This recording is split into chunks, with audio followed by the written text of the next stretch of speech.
All right, so we are going to be doing our podcast live, so I'm going to give you guys a countdown. You guys are going to be in the podcast with us. I'm going to say we're from CPAC. I want you guys to be as loud as you possibly can.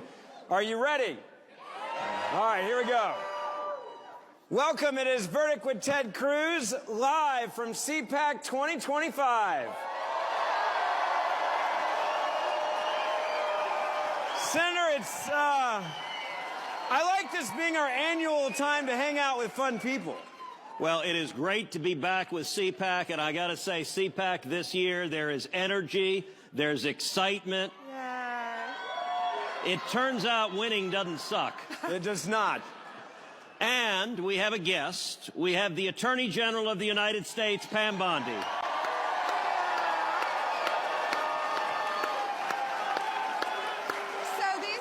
Never invite me to be on their podcast. They finally did, and I get to do it in front of all of you. So this is awesome.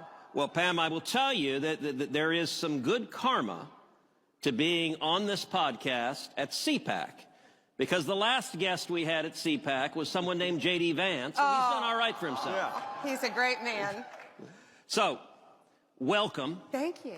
You have been Attorney General 15 days. It feels like 15 years. I believe you. And by the way, you just got some help. An hour ago, the Senate just finished confirming. Yes, isn't that great? Been on the phone with him nonstop. I talked to him on the ride over here. He is going to do fantastic. There is. All right, let's start. 15 days. You've come into what I think is the single most important cabinet position in this administration, because we went through 4 years of Biden weaponizing the Department of Justice, using it to attack his enemies and to support his friends. So let me ask you, come into DOJ, you've got a mission. You've got a mission to restore integrity to the department, to end the weaponization and politicization. How do you do that? How do you get that done? You know, the volume, Senator, what concerned me the most, it's the volume of how bad it was. And it still is. We're working on it. It's day by day by day.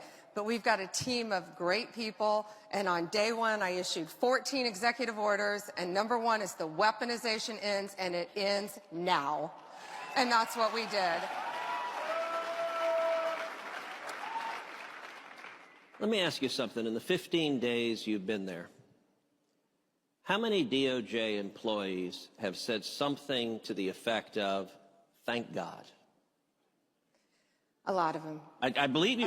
Look, I spent 4 years hearing from AUSAs, assistant U.S. attorneys, hearing from FBI agents, hearing from men and women who believe in the rule of law and were horrified at the politicization of the FBI and the DOJ. And so I know for a lot of good, honorable men and women who've devoted their careers to defending the Constitution, there's a lot of gratitude that they can get back to doing their job. Their core function, and that's thanks to Donald J. Trump getting back in office. And he gave us a clear directive, make America safe. And that's what we're going to do. And, you know, to start with the law enforcement agencies talking about cash, these men and women didn't go to Quantico. They're not risking their lives to waste their time on all this politicization and raiding Mar-a-Lago. Really? Stopping. All of that is stopping. And we are returning them to their core function, fighting violent crime. And that's what the great majority of men and women in law enforcement, DEA, ATF, U.S. Marshals, FBI, as well as the incredible legal team at the Justice Department, that's what they want to do. So let's talk about one of the most lawless aspects of the last 4 years, which was the open borders that we saw and the 12 million illegal immigrants that have come into this country. You've had just 2 weeks, but you've hit the ground running, going after the criminals, going after the murderers, going after the rapists, going after the child molesters, going after the Venezuelan gang members. Tell us, number one, what you're doing as Attorney General that is making a real difference, that is already making America safer, And number two, I understand you have some breaking news concerning my home state of Texas, which I'm particularly proud to hear. I do, and the press release isn't even out yet. Joint Task Force Alpha that we elevated once we came in office. It's with the Department of Justice and the FBI, and we work hand in hand with Homeland Security. Christy Nome is awesome. Yep. We all work so well together. Joint Task Force Alpha just made a huge arrest in Juarez, Mexico. They were headed to Texas, to El Paso, human smuggling. Yeah, huge. That's why we do what we do every day. Yep. That's why these agents risk their lives every single day. It's human smuggling, and a lot of children, they're saying, are safer because of this. Let me ask you a question. President Trump, and this has made headlines on what you were just talking about, we've designated these cartels as terrorist organizations. What does that allow you to do in your job? And Kash Patel now is the head of the FBI. What is that going to give you the ability to do and to go after them? Well, Stephen Miller is doing a great job, as we are, right? Leading this effort with all of us. Mike Waltz at DOD. We all work so, Pete Hegseth, we all work so well together. And it gives us the ability, they are a terrorist group. And it gives us the ability to go after them, more ability, anywhere in the world, and treat them as terrorists. They are terrorists. If you're bringing fentanyl into this country and killing our kids, you're a terrorist, and we're coming after you. 300 a day is the average that are dying in this country right now. When you took this job and you hear that number and you saw the inaction from the last administration, how angry did that make you? So angry. You know, I was state AG before I became United States Attorney General, and fentanyl was really just coming on the market. And now with this horrible open border policy just flowing across our borders and killing kids, killing adults every single day. And it's criminal that no one was doing anything to stop it. I can't comprehend how any administration, progressive nor conservative, how any administration could tolerate that and let that happen. And it ended day one with Donald Trump when he shut that border. I was at the border back in September. I went with Laura Trump and Morgan Ortega. Yep. And we were in Yuma, Arizona. And I saw firsthand, there is nothing humanitarian that was happening at that border. Nothing. They have a rape tree where they're raping women as they're coming into this country. I saw firsthand piles and piles of passports just thrown from every country you can imagine, because the Biden administration was letting you walk right in the country. If you didn't have a passport, they said they saw Asian, Chinese individuals saying, oh, we're from Cuba. So they wrote down they're from Cuba and had to let them legally walk right in under that administration. But the drugs, the trafficking, I learned a new term, disposable child. The customs, the Border Patrol agents told me that they saw a little boy and they kept recognizing the same little boy over and over and over coming in. Because if you came into our country as a family unit, they just let you walk right in. Yep. Well, this little child was being trafficked. Yes. Now, how they were getting him back to Mexico is beyond me. But they were bringing him time and time again. He wasn't their family, so who knows what happened to his parents. Well, and I will say a number of people in the room gasped at a term you use, which unfortunately is a real term, rape tree. Yeah. And it's something that we've been seeing for the last 4 years in Texas. We've seen it in Arizona, that the cartels will go and violently rape women. They'll violently rape teenage girls, young girls, and then they will hang their underwear in the tree. And you'll find a tree down on the southern border with 10, 20 pairs of underwear as they're mocking law enforcement, saying, we can do whatever we want. And for 4 years, the Biden Justice Department, they just turned a blind eye, and they facilitated it. You know, you talked about the kids, so they had a policy. If you arrive with a kid, it's essentially a get-out-of-jail-free card. And so you started seeing a phenomenon that we've never seen in immigration before, which is single young men showing up with little kids. Now, that's not a normal pattern of migration, but we started seeing military-age men showing up with little boys and little girls, many of whom are physically and sexually assaulted in transit, and the same kid the cartels would recycle over and over and over again to bring in gang members, to bring in criminals. Now, let me ask this. What is most effective stopping the invasion at the southern border? The border, closing our borders, which is what we've done. Donald Trump has closed our border. But now, of course, we all know we have so many of these illegal aliens, fighting age men, ages 18 to 35, in our country. Yep. Walking around our country. And President Trump has given a strong directive on that. How concerned are you right now about the 12 million illegal aliens who came in under Joe Biden and about the risk of terrorism, of Hamas, of Hezbollah, of Palestinian Islamic Jihad, the risk of terrorism targeting Americans across this country? It's a huge risk, and we all know how bad it is now. And that's what Donald Trump is committed to do, is to take these people out of our country, to prosecute them, to deport them, to get them off our streets. And that's what all of these law enforcement agencies are doing. You know, Laken Riley, of course, that beautiful young woman, University of Georgia, Laken Riley is probably the most prominent name. But look how many Laken Rileys are out there. One victim is too many. Jocelyn Nungery, Rachel Marin. Right. I mean, the numbers just every day. Mm-hmm. And I got to say, so already in the first 2 weeks, you've sued New York, you've sued Chicago. You can clap for that. These sanctuary cities that are fighting, and I've got to say, Massachusetts in particular, actually in our last podcast we talked about this, how Massachusetts continues to this day to have violent child rapist illegal immigrants who they release on the streets, and they refuse to notify ICE. They refuse. These are illegal immigrants who could be deported immediately, and the Massachusetts officials take criminals who violently rape little kids. Let me ask you, what is your message to a mayor, to a local official who wants to defy federal immigration law? Well, our message is very clear. I sued Illinois first, Chicago, first day, and I gave a very strong warning. If you don't comply with the law, you're next. And guess who didn't listen? New York. Kathy Hochul got sued. They all got sued in New York. And if you don't follow the law, you're going to be next, because we are going to get violent criminals off our street.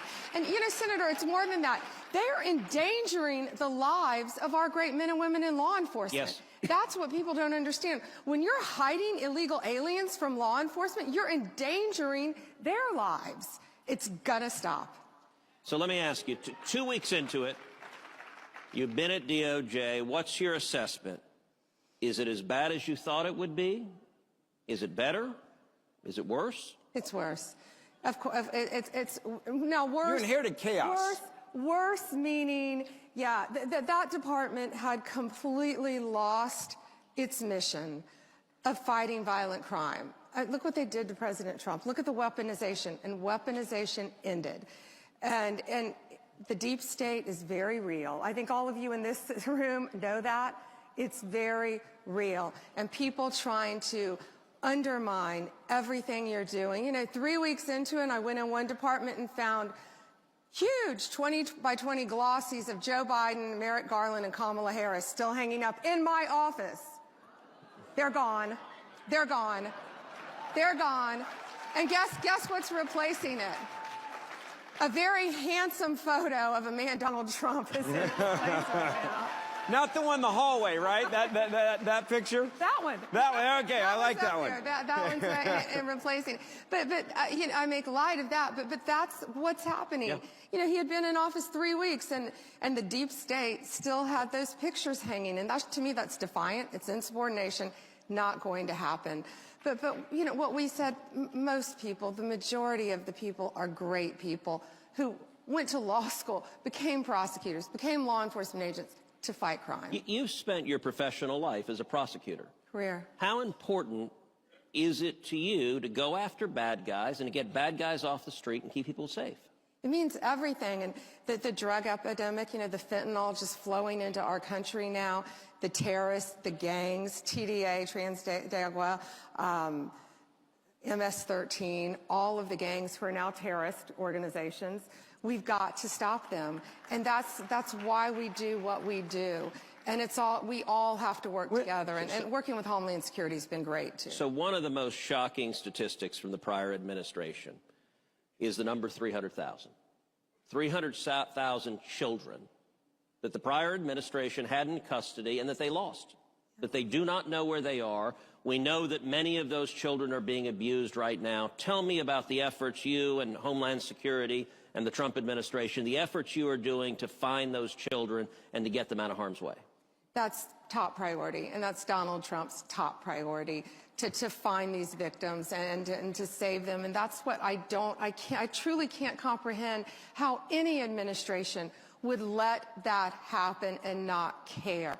And that's what we're all fighting for. And, you know, you say, when you take a job with this incredible volume, you think, how do you do it? How do you focus every day? And you do it by saying, if I can save one life, it's worth it. Well, it's a lot more than one. But it compounds. That's how you start off. One life. And it is thousands and ultimately more.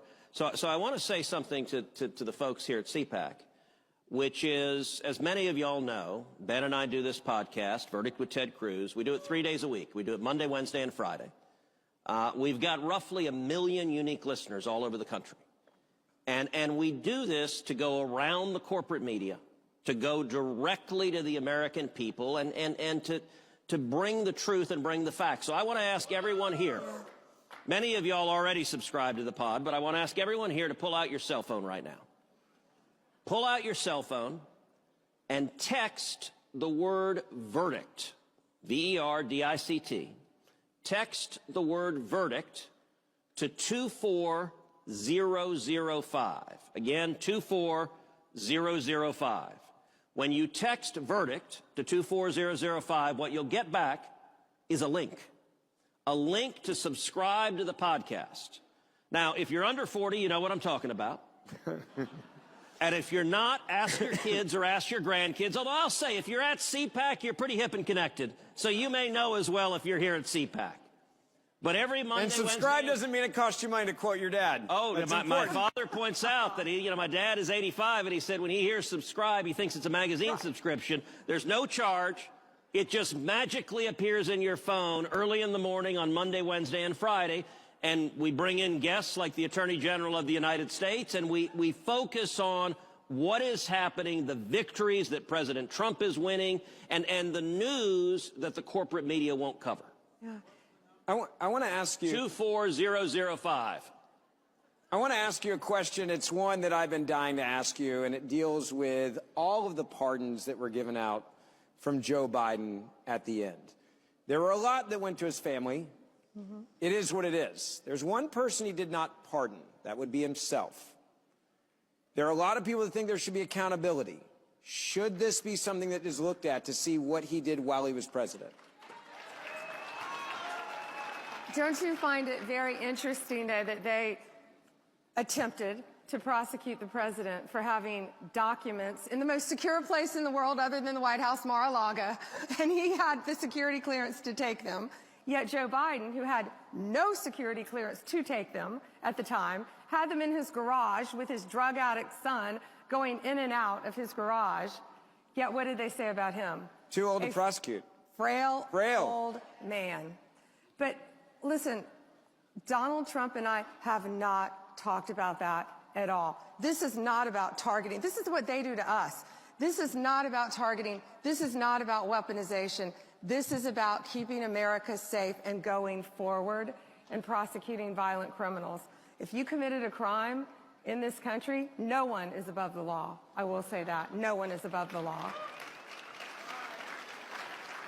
So Pam, the media are going crazy about New York Mayor Eric Adams and the charges that were dismissed against him. So glad you brought that up. Tell us what the story is, what happened there, and why were the charges dismissed? Sure. And Emil, who has done an incredible job, he worked on this case. He looked at this case. It was an incredibly weak case filed to make deportation harder. That's why they did it. They took one of the biggest mayors in the country off the playing field in order to protect their sanctuary city. This case, it was so incredibly weak. It was about increases in airline tickets, upgrades in airline tickets in his official capacity, without getting into all the details of the fact. I don't even think it could survive a verdict. Excuse me. Incredibly weak case. That is the weaponization of government. That's lawfare.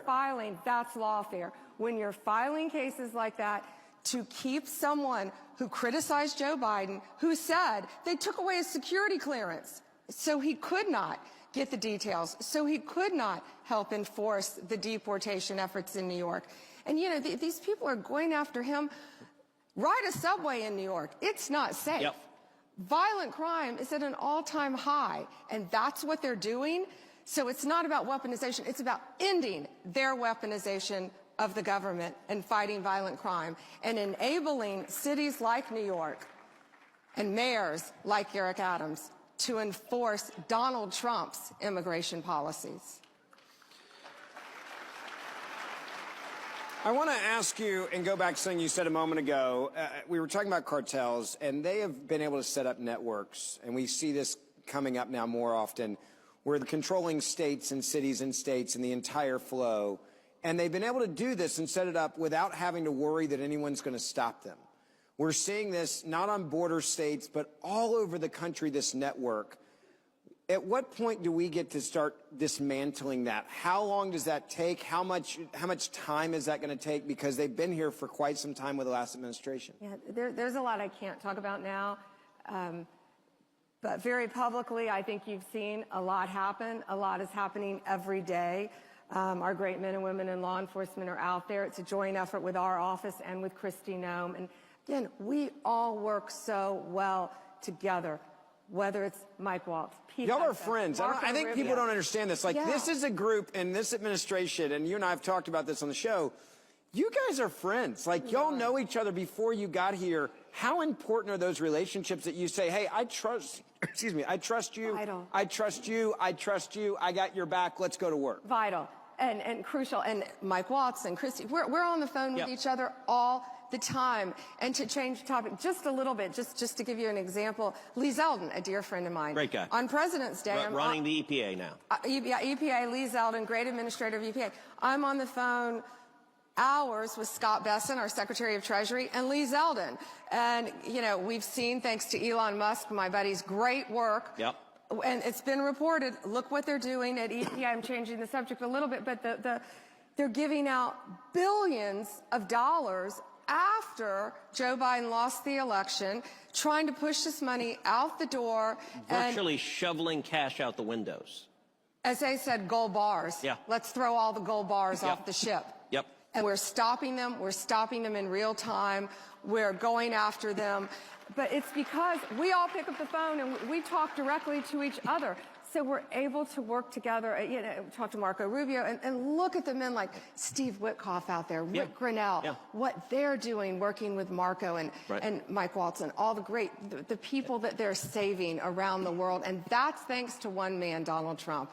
He put all of us in these positions because he believes in us and trusts us. The consistent thread of the cabinet nominees is that you're all change agents. You all came in with a mission, and it is, listen, there has never been a first month of any presidency in the history of the United States of America like the last 30 days. That's right. Amen.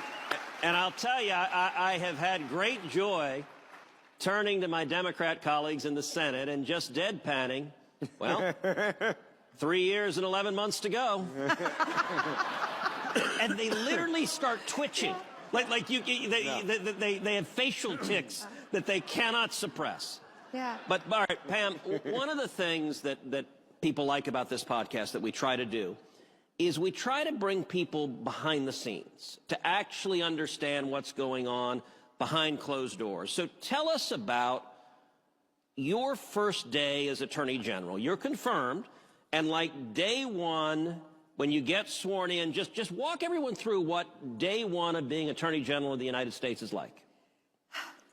You go nonstop, and I jokingly said it felt like 15 years because you're working 7 days a week nonstop. And we're all working with each other. And everything we do, it overlaps, and especially with Department of Justice, especially too with all this money going out, the USAID, all of these agencies, and we're going to be helping all these agencies. But you just hit the ground running, literally, and don't look back. I don't look at what time of day it is. I don't think I've slept in 15 days, but you don't want to. And then when you find out about this human trafficking ring that was just broken up, that's why we're all doing what we're doing. And you just keep going forward. And our directive from our boss is so easy, especially on my end: make America safe. And so you just don't, Senator. You don't even, my hardest thing now is I forget to eat. You forget what time it is, and it's 6 o'clock at night, and why do I have a headache? Because I haven't eaten today. But you're going nonstop. And it's not me, it's an entire team. I've got Chad Mizell, I've got Emil, I've got Todd Blanche, thank goodness, coming in, and we've got Kash Patel now, so they better look out. How nice is it to have a boss by a guy by the name of Donald J. Trump, who just lets you do your job? Exactly. I mean, there's a lot of presidents in the past that have really tried to keep their thumb on people. It seems like he's saying, go. Go. And go get it done and call me when you need me. You know, he has trusted all of us in all of our various capacities and all the different roles we have, whether it's education or agriculture, you know, all the cabinet, labor, all of the different cabinet secretaries, just to go out and do the best we can. And you know, we want to make all of you proud, and we want to fulfill his directive to make our country great. That man sure didn't need that job. He's a good friend of mine. Yep. And I love during my confirmation hearing when they get on me because they say I'm friends with Donald Trump. Yes, yeah. No, I'm not friends with him. I'm good friends with him, and I'm very proud to work Yep. for him.